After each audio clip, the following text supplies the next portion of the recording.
So if you want to skip the talking, I'll put the time where the actual audio demo starts in the description, because I think it's like over 10 minutes where I'm talking about stuff, so that can get old. Here's the filter. It's got two PCBs. They're kind of sandwiched, and there's the back and the front.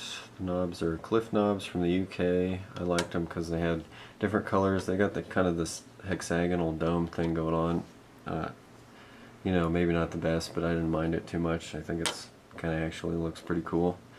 And I've got a color coding scheme going on where the audio is gray, audio attenuators are gray, control voltage attenuators are white, and then I just pick these colors for cutoff and resonance. I'm not sure if that will play into the larger scheme of the modular, but you know, whatever. And then I went with white front panel express lettering. I don't know, I'm not very good at figuring out how silk screening works and designing front panels, so I just thought this was nice and clean.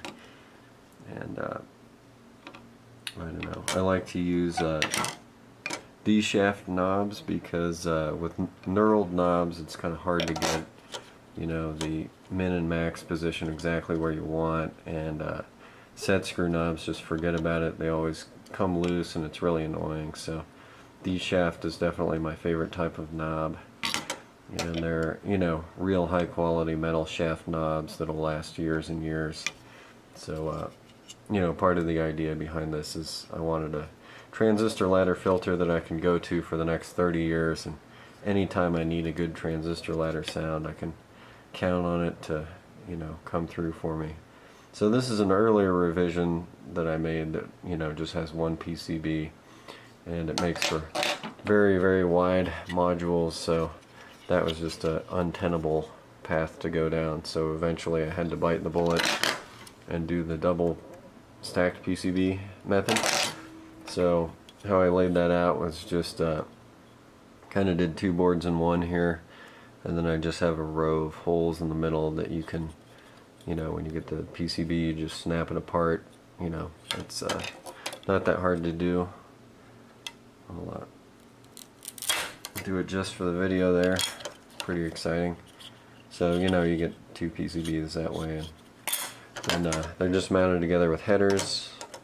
So one cool thing is you can work on the thing without ever having to detach all the knobs and jacks. You just kind of pull it off of the header connectors.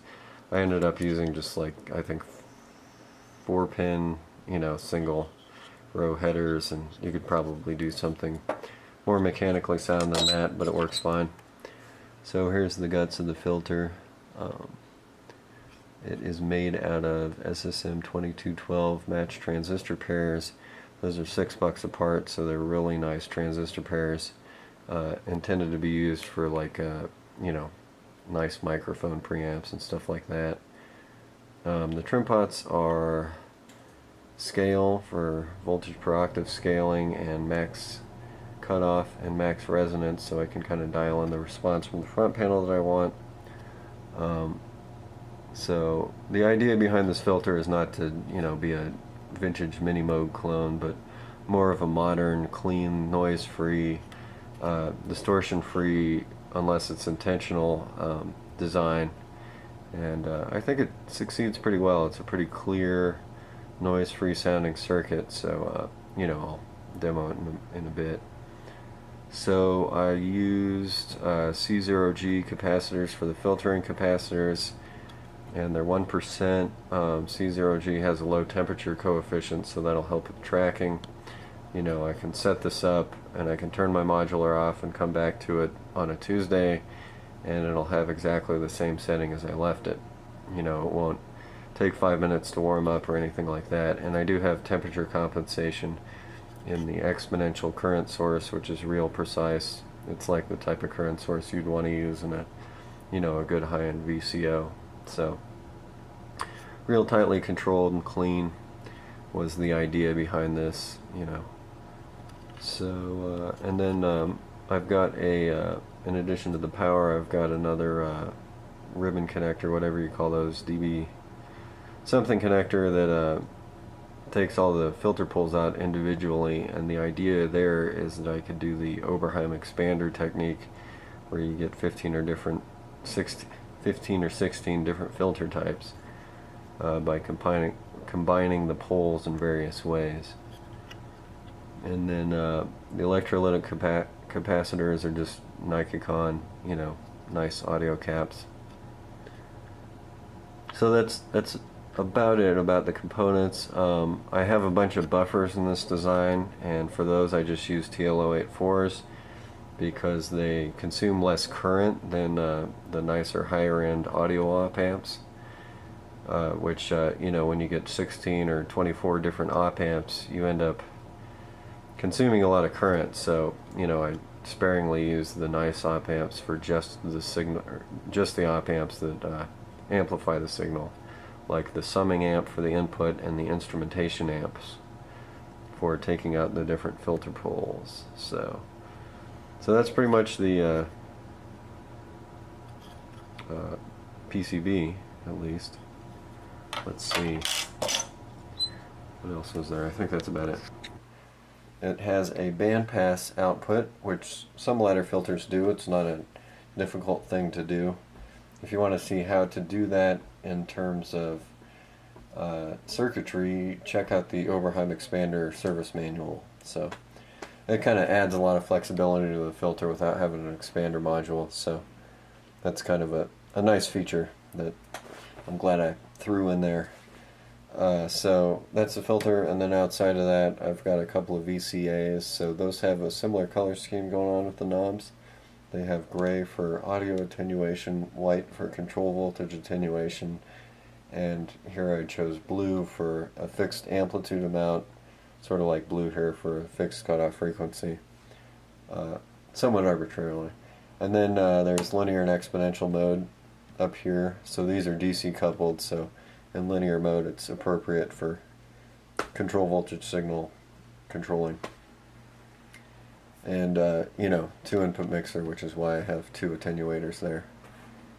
So, and the VCAs are SSM2212 based, so, you know, again, they're going to be you know, pretty high headroom, good signal to noise ratio. I really did notice a difference when I was developing these circuits. When I swapped out the SSM2212 for some cheaper components, the earlier revisions of the filter actually had discrete, cheap transistors, and you know, I went to the matched transistor pairs for a more ideal behavior. So some people might see that as a drawback, but you know, I wanted a real controllable, clean setup. So that's that. And outside of the VCAs, there's a couple of VCOs that are Buchla 258 based. They're a little bit different. The core circuitry is kind of my take on triangle wave, but it's based on the 258 as well. So they have an interesting sync functionality. I have a switch for it so you can turn it on and off. I kind of like doing that because I kind of switch between sync and not synced a lot, and it's easier to do the switch than to pull out a cable. So I'm gonna totally redo the VCOs. They have the one PCB design going on, so they're extremely wide for what they are, which sucks. So they're gonna get a major overhaul. I think I'm gonna get rid of the sine wave output and replace it with a pulse wave output, because that's more important to me than a sine wave. And I really don't use a sine wave very much. So that's basically those. They're temperature compensated, of course, as the VCF is, I think I already mentioned. So, you know, some synthesizers. Everybody loves their synthesizers. So the patch I'll use to demo it, it looks complicated, you know, somewhat, but it's pretty much just a subtractive synthesizer patch, which I think, I like simple patches to demo modules. You know, I don't like it when they have 300 modules going on to demo one freaking thing. So anyways, that's kind of some hating there. The patch is, this VCA has the saw and the square from this VCO patched in, and that is going to one of the inputs to the filter. The other input to the filter is coming from, excuse me, this VCO, and I think, let's see, yeah, so this VCO is synced to this VCO if I turn the sync on, and this VCA is set to linear, this one's set to exponential, and the enveloping is provided by the MFB dual ADSR. The MIDI to CV comes from the Pittsburgh MIDI 3 or something like that. Yep, MIDI 3, gets that right. You know, some LFO from the Dope for Quad LFO. And that goes through this DIY sample and hold module that I made a while back that sucks. And that's going into the Dope for VCA to scale that control voltage before it gets to the volts per octave input of the filter for just kind of an auxiliary control voltage situation going on. And so yeah, the filter then goes out to the VCA, which mixes low pass and band pass together, and then that just goes through the mixer into the sound card. So yeah, so that's the patch. It's you know, probably a little bit complicated, but you know, you're gonna hear the filter. It's not gonna be hidden behind a bunch of DSP and stuff or something like that.